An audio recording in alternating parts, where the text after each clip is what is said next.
ते आम्हाला समजत नाही त्याचं काही.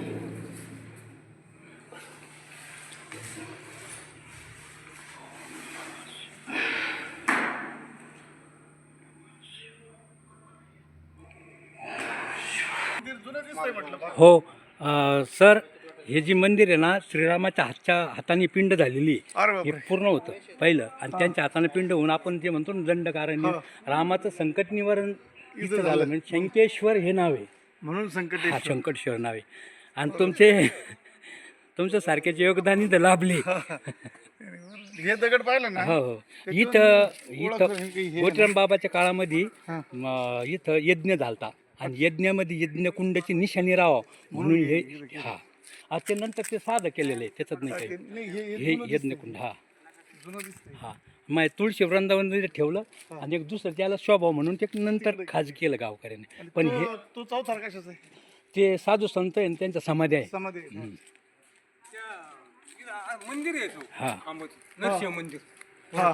ते पडलं ते हे जे आहे ना, हे एकदम पुरातन आहे. पुरातन आहे, खूप मोठं आहे, म्हणजे उंचीला खूप आहे. आता गेले ते खाली यज्ञकुंडामध्ये ठेव 70% खाली जायचं. म्हणजे असं धरायचं ना, जसं डंडीच्या मंडपाला तो खांबे बर का दत्ताना विशेष म्हणजे यज्ञकुंड होता. 70% खाली असं ना, यज्ञकुंड जमिनीत इतका मोठा दगड आहे ऐका ना, उंचीला.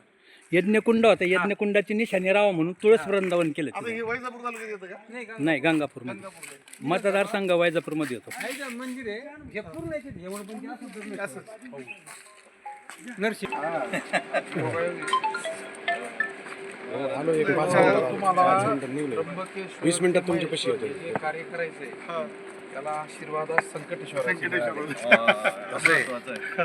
तुम्हाला जी यात्रा सफल करायची ना, त्याचा आशीर्वाद आता इथून मिळाला पहिला. येऊ का? चला, धन्यवाद. धन्यवाद मंडळी. आनंद वाटला. सांगितलं ना त्यांनी. चला या. असंच केवटाने सोडलं असं. हा, मग हे केवढे तात्याचे फार मिळाले. त्याचं नाव पण रामेश्वरी. आणि हे बी रामेश्वराचे. तेच ना. पंढरी साहेब होते ना आपल्याकडे. हो.